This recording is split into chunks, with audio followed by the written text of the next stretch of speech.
What's up, everybody? Kenny here, and John. Time is the Enemy podcast, week 3 now. Number It's three. technically Even number that's 3. 6. 3. Just Whole to asshole. I don't know which one was it. asshole. Well, no, the people that used to 3. be a Oh, thing. They're like, look, I thought it's asshole. okay, yeah. No, whatever. Well, yeah, kind of a short one today. We're just gonna give you a quick update about what's going on with us, and also sort of our mindsets is with our goals right now, which is recording, and give you a little taste of what it's like inside our heads as we go through this process. So, As you can see, we've got our fine Time is Enemy gear on. It's good stuff. Repping. If you're at our last show, you saw us with these. Pretty cool. DIY, by the way. Yeah, that's right. Good old iron-ons. Yes, Crafty I fellows. wasn't going to tell them that. Yeah, no. You can purchase these for $50. Yeah, $50. We can't even get these anymore. There's so a lot of these things. Yeah. But Straight hands. yeah. So we're currently in the studio. For those of you that aren't aware, we've been recording new material. A lot of drums that we've done today. And I'm tired. Yeah, Kenny's tired. I've just got to sit behind this good old computer here and do more and more And watch me recording and just sweat. go click, click, click, click. But the main thing is, what we're looking at today is what is everyone else doing? I mean, a lot of people now, if you can see, and if you look up a lot of other bands, most of them can do DI stuff or DIY, do-it-yourself recording and whatnot. I mean, your quote-unquote recording studio could be just like this. I mean, that we're pointing. I mean, you work with whatever budget you got. Yeah. Other bands can afford going to more expensive places. We cannot. But yeah, we've made a lot of good connections. We have a lot of friends in their bands. We heard their music when, they were in garages or, their mom's friend's basement, whatever. And if I'm being totally honest, I can just tell that there is, extra professionalism added on top, but the entire quality of the songs haven't changed that much. You know what I mean? They're still true to who they are. There's still a good analog, acoustic, natural feel. You can just tell that, they paid a little bit out of pocket for a professional to sit on it and spend about a day or two, like 48 whole hours, tweaking every little thing that we wouldn't do per se. I'll just use us as an example, sending it out and letting a professional tackle it and make it even better. But it's always those small things that matter. It's sometimes it's surprising too. The home studios, some of them they're working with even less stuff than we have. Not belittling what they're doing, they just make some really good stuff. Right, that's what I'm saying. It's kind of crazy how how a lot of bands can have a setup like this and some great things come out of it. That's their hit album type deal. But yeah, no, as it stands, just keep working with new music, trying new things. Of course, Sam's not here again. Hopefully, he'll be able to be at one of these podcasts, actually see his face. You might not want to see his face. He's ugly. But same thing with Ed. Hopefully, he'll be able to join us one of these times. And we do have some guests lined up. Unfortunately, we weren't able to make one today due to some scheduling conflicts. I mean, it was during holiday week, if you want to say it. Happy Memorial Day to everyone that had a good Memorial Day. Hopefully, no one's too hungover. I was fortunate to be able to take Memorial Day off for once and enjoy myself. But outside of that, hopefully, yeah, we're looking to keep progressing what we're doing here. We want to hear from other people, other point of views. The cookout we were at, the cookout I was at, basically we're talking about what we've been talking about the past 2-3 podcasts about the progression of metal, and was kind of hoping for that he'd be on here because he's got kind of different point of views than we do, which we'll go on to further in the podcast or further in later episodes and whatnot. But outside of that, yeah, as it stands, we have 5 songs coming out. Let's see. Me personally, I have 1 song left to track. I've done all 4 over the past 3-4 days, something like that. And after that, not too much left, just guitars and bass, and basically, my other 2 guys, John and Sam, have their parts pretty down, and everything else is just the extra salt and pepper. Yeah, there's not too much you have to do. I mean, that's one thing on this album that we've been working on, the ones that have been with us since day one, since we've been doing our first shows. We've really been able to condense and really solidify the parts we've been doing down to before we had what, like up to almost like 80 tracks, and like that. Oh yeah, there's And for those of you gumbo. that are just kind of trying to getting into the good old doing band stuff, by tracks is literally what we mean by that. Just each individual recording and whatnot. Yeah, that was a big old pot of gumbo. Whatever we wanted in there, we just put it in there, and hopefully, hopefully it didn't taste like shit when it's done. And that was one good thing too. The farther we were able to go, the farther we were able to really learn and try to hone our skills. Granted, we're not the best at doing the recording like that, but I mean, we've come a long way after how many years? It's been about 5-6 years now. Yeah, and just starting from when I started with like I'm not trying to plug these products or anything like that, nor are we any affiliated with any of these products, but like your freeware Reaper and was it Audacity and stuff like that. I was helping out with Audacity. You had Reaper, Personas box, and first drums were put on a actual like PA mixer, and the 2 outs were for the 2 ins in the Personas. Yeah, we went from that was actually kind of amazing how we did that. But yeah, you have to work with what you have, and I was considering what we did 3-4 years ago as opposed to what we're doing now. Hands down is 100 times better in quality and just how we learned how to mic things and how we learned to move stuff around. And that's the other thing too. I mean, feel free to comment about that, like any recording tips that you might think that other people need to know about, or will benefit me, benefit him too, because I'm the drummer. Because mine I just plug in now. I never used to do the direct in, but surprisingly with the pedal board that I'm using and whatnot, it worked really well. I was surprised. Usually it gets all compressed. It makes sense now that we actually done it, but like before it was, you're so used to how everything's hooked up one way, and it's not necessarily being scared. It's just sort of like a poor man's ignorance. You just don't know until you actually do it, until you actually feel like ruining something.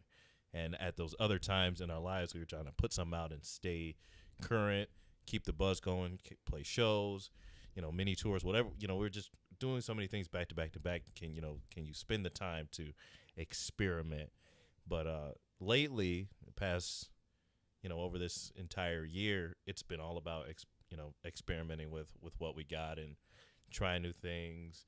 Like you said, taking the amp off and still being able to get his sound. That's something we would have never took the time out in the past, but now we have. 'Cause that's something we always struggle with too, was trying to really find what you could put with the amp itself, like miking it or anything like that, and try to emulate what you hear live as opposed to what you hear in recording, and then try to balance it out. You're like, well, this sounds good in the room that we're in, but when we play it through here, it sounds like shit. Oh yeah, it's so many variables. Because I know we did. I'm not even gonna say I. We read so many things. We read about everyone else's opinion and just duplicated it, and it was just like, that's not it either. Also, just a little side note: if you've noticed, we're a little more condensed now. We're trying our travel setup. So this is the one we're going to try to do when we go to other people's places and whatnot. Also, another Focusrite. We do love their products, and we are not affiliated with them. It'd be nice to, but most stuff that we're doing with them, yeah, we still love them. But if there's any audio qualities or anything like that after we mix this down and when I post it, if there's any issues like that, just let us know. It shouldn't be, because we're still using the same program. We're using Sonar X3, the studio version. Yeah. And but yeah, this is our travel setup, so we can go everywhere with it. So it's something a little different than we're used to. But yeah, next thing that I wanted to talk about was what more nitty gritty details of what we actually use in recording. I'll lead off because we sort of had this a brand new theme. I'll put it that way. So the new theme for these particular 5 songs was very medieval, war-driven style of songs. So in the past, with my particular setup and my play style, it was more of a showcase type deal. And with this particular set of songs, with the new direction that we pushed ourselves into, I wanted to be more the glue, sit better in the mix. For those of you that have known me for the past 5 years, I've kept the same style of snare. Piccolo cuts right through. Don't need a mic when I'm playing it live. So that's my pride and joy. That's my baby. I love that snare. So I felt that everything else on the kit can change. You look on my profile. We'll probably post a pic after this, or you see it on the band page. Is like my entire setup. And for the drummer geeks out there, he'll divulge in guitars after this, but Mino cymbals, Mino HCS cymbals, brass alloy, so they sustain. They're pretty durable. I've had a couple of these. I mean, I'm a hard hitter, so I've gone through a good. They're shiny. They're shiny. Yeah. PDP hardware, which is birch, and birchwood is very bright sounding on a drum set. So I've had this particular drum set for a while, and I used to have Evans drum heads, which just did nothing but accentuate the brightness, clarity, and cutting through. So whenever I did something, you heard it loud and clear. But yeah, he's really fucking loud. with this set now, same set, still PDP, still birch, but the skins are now Remo black suede, which are a very focused, warm tone, and it totally changed the dynamic of how the songs felt, because when I do something, it sits better. I'm not over the top of the mix just because I did one fill. I hit one time and doo. Now everything's kind of more smoother. It's more warmer, and for me personally, that was my goal, was being a little bit more easier to listen to as a drummer. Cut out all the shenanigans and the showcasing, and really pick apart what I did. And with the help of John and Sam, I was able to see like every piece of the kit separately, sort of like keys on a piano, how you hit one key and it's different if you hit it over here. So the last 3-4 days, it's just been me, John, and last week Sam, going back and forth as far as literally what to play at a certain time at this point in the song. And when you hear it come all together, it just sounds amazing because of the dissection of the whole thing. It's just really fun too when you really break it down. I mean, if you listen to some of the super techie bands like Periphery and like even like all of Jeff Loomis's side projects and Arch Enemy and whatnot, you could really see that they really put. I mean, there's a lot of bands. If I miss any other bands that anyone's on there, like, you feel free to post it. And this guy's been full of shit. There's a lot of bands out there that are really, really technical and just tight on what they're doing. And it's just really neat to when we really break down as any artist, be it whatever, like electronic music or punk or ska or whatever the hell you want to do. It's really neat when you can actually break it down and just see, like, okay, if we play this here, this sounds good here, and blah, blah, blah, blah, blah, all that. Right. But yeah, your turn now. What do you? I play guitar, and it goes into the thing, and then it makes noises, and boom, done. Music. Perfect. All right. See you next week. And that's all I have to do. Yeah, I did a short. We haven't done that. Rig rundown. Well, not rig rundown. We don't have a rig because we're poor. Equipment rundown. I posted my video, and then we never did one with you. I did. Yeah, I didn't. We need to do that on there. Do mine. But anyways, yeah, I'm a huge LTD fan. I fell in love with them after just like, I forgot who I saw. I think it was Lamb of God. One of those, like Lamb of God, or one of those. I'm trying to think who I saw last that was playing LTD. That I was like, oh, I got to play one of these. Well, I picked up F250. That's the one that I usually use for more like the rhythm sounding tracks, the ones that have a little bit less lead and more scream needed. And then I'll use the EC1000, also an LTD, which we'll do on a later date. We'll actually do maybe a whole podcast on just equipment and whatnot. But yeah, it's basically like a standard guitar shape, kind of like almost a Gibson, but it's like half the weight. I'm not a Gibson fan. I like Jacksons, LTDs. My first guitar was a Washburn that we actually did track before for like clean parts, but we don't use that anymore. So it's kind of split duty between my F250, which is LTD. It's kind of got a gothic look to it, which you've come to our shows, you'll see the black guitar. It's got the cool little whammy. Yeah, whammy, but it's a Floyd Rose, the licensed one, and it just it makes the cool whale noises. And then the other one's basically a full neck through, the EC1000. That's the primary they want to use. But anyways, I've got a whole pedal board set up. I'm not going to go into full details on this, but basically I'm mostly running the Black Star.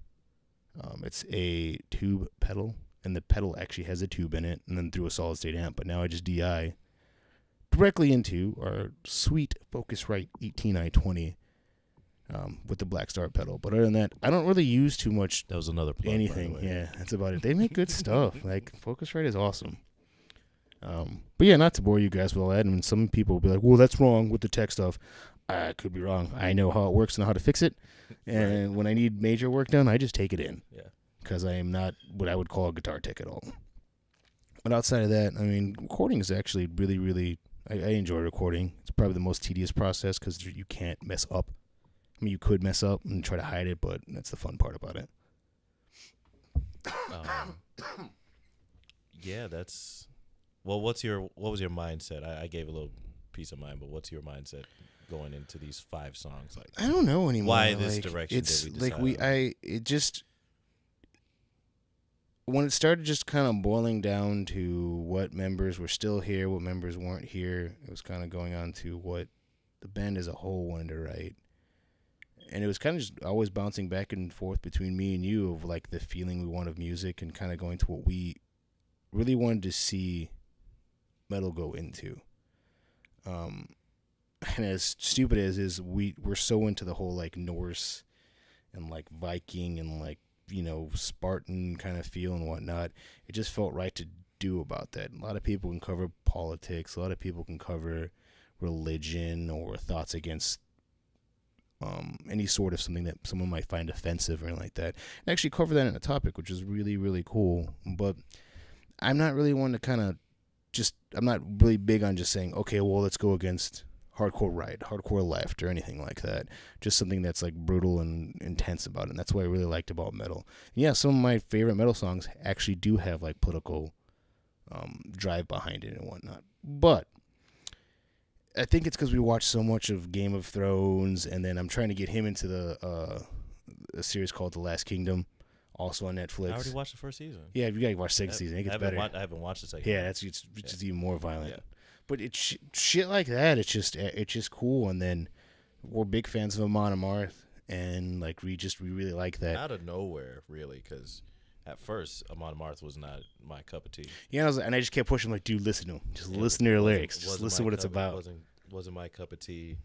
And then Jacques, the drummer, and I was just like, there's no way he's playing all this. And I, 3, 4, 5 a.m. I'm still watching playthroughs, and I'm just like, this is unbelievable. Like, what he's playing makes so much sense. Is that the current drummer? Because I know I was listening to their interview on Rock on the Range. I believe so, yeah. And it's is he Chilean? Mm-hmm. Yeah, okay, so, yeah, it's the one there. It's weird, yeah. We were kind of like, yeah, we're gonna core to the market. No white people doing Norse metal.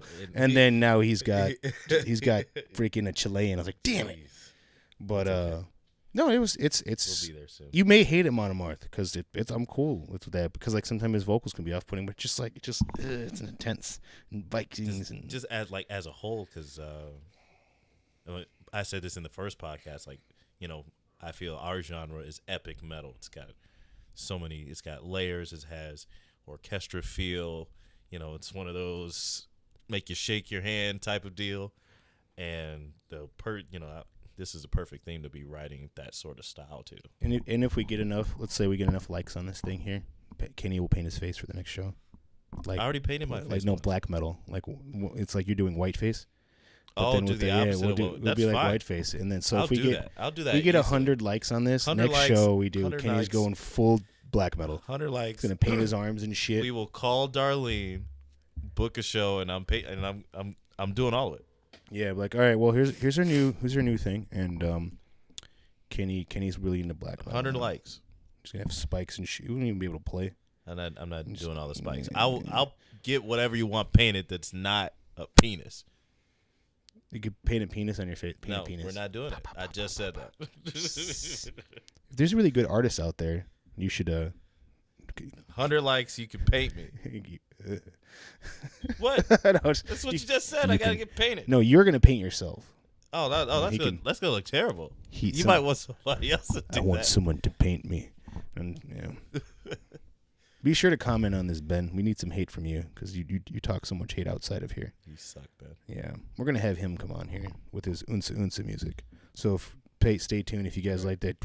I do like that. I don't know. I know nothing about it. He yells at me for calling it like EDM or whatever. Like, I don't know the difference. I like it. I don't know the difference. So I'll give another plug out to Ben. Ben's favorite artist of all time is Skrillex. He loves Skrillex. Oh my gosh. He wants to be like him. Oh man, he's even growing his hair out. For those of you that don't know Ben, you'll see him. You'll see times. Ben, and he looks like a drug dealer. Yeah, like not a regular drug dealer, like the GTA 3 drug dealer. His character looks like him on GTA. Exactly. That's the part that's hilarious to me. Oh man. But yeah, anything else that you wanted to go? Yeah, over? right now, I mean, that was a nice little brush over. Yeah, like we're do some little different here. We wanted to test this out mainly to see what it was like to do with our cool little portable setup. It seems like it's working okay. But yeah, like he said, we can go into great detail about what we do, what we use, maybe on another day. But but yeah, if you guys would like to see that, like, comment, tell us what you think. And once again, if there's anyone that wants to get on this, now that we've got our portable setup going, we are more than welcome to shoot us a line, and we'll come out to you, and we can go from there. Unless you're like, I don't know, like in Iraq or something like that. I'm not going to Iraq. Yeah, no. I mean, nothing against the Iraqis, but no, or like, I don't know, overseas. If I have to take time off, yeah. I mean, you already you don't have any time to burn anyways, so. Yeah, at the moment. I mean, right now, yeah. So we could now. Right now. What if they're in New Jersey? Yeah, New Jersey? Hell, I don't care. If you want us to go out to Iraq, hours. If they're like, hey, come out to Iraq. All right, cool, sounds good. You guys like metal? I don't care. I'm not paying for anything. Yeah. I think my passport's expired. Yeah, I have to get another one of those. Okay, overseas is just not there yet unless you're willing to sponsor. Then that's another thing that we could talk about. It's crazy when you have to do even the big bands. The amount, like once you go overseas, because you got to figure out how to get your gear there. Wait, hopefully the labels or whoever you're with, got to get your gear there. You got to make sure you have all your like papers in order. So like your passports, anything else that you will need. You got to make sure any of your vaccinations, heaven forbid you go over somewhere overseas and then get malaria or something like that. Right. But I don't know. If anyone wants to talk about that, we need more topics. But yeah, today it's going to be a little bit shorter, a little more disorganized than we usually are. We were supposed to have a guest today, but it is what it is. So as promised, though, we'll give you guys good content every Wednesday. Right now it appears to be between 2:30 and 3:30. We'll try to get them out, but sometimes I have to put them out later for us. Yeah. But once again, that was a quick, just a quick band update as far as what we're doing. So in the comment section, tell us what you're doing. If you're in a band, are you in the studio or are you touring, or let us know. Yeah, we want to hear about it. We want to know what your experiences are. It doesn't even have to be on our page. If you just message us or on the podcast page, just message us on Facebook. Yeah. Just facebook.com/timeenemy, and we should be the first one to pop up now. It used to be the good old saying, no, there's a funk album and then there's us. So we first ones to pop up finally. Well, yeah, let us talk. Basically, talk to me because I'm bored. Yeah, talk to Kenny. He doesn't do shit anyways. Right now, currently. Even after that, even when I was working, I wasn't working. Yeah, it was good times. Like, hey, you work? Are you busy? No, I'm good. No, I'm good. Yeah, I can talk what you're doing. I can fake go to the bathroom, whatever. Yeah, be in the bathroom for like an hour. Explosive diarrheas. Yeah, but anyways, whatever it takes. Once again, thank you for listening. I know this might be a little bit more different than what we're trying to put out, but yeah, hopefully you enjoyed it. Any other questions, anything you want to know that we specifically use, feel free to ask us. Once again, please check out all of our other social media. Our Instagram, official TITE, all one word. Same thing with Twitter. Also, we can find us on Facebook, as said before, facebook.com/timeenemy. Also, we have a Reverb Nation, which is www.reverbnation.com/timeenemy, and that's REVERB and nation, NATION.com/timeenemy. Once again, thank you for listening. I am John. I play guitar for Time is Enemy. And you have Kenny. You Lee, usually so sign me out. No, so. I'm not doing. You can talk more now. He usually And signs- Kenny, he hits shit. With I his guess, hands. yeah, whatever.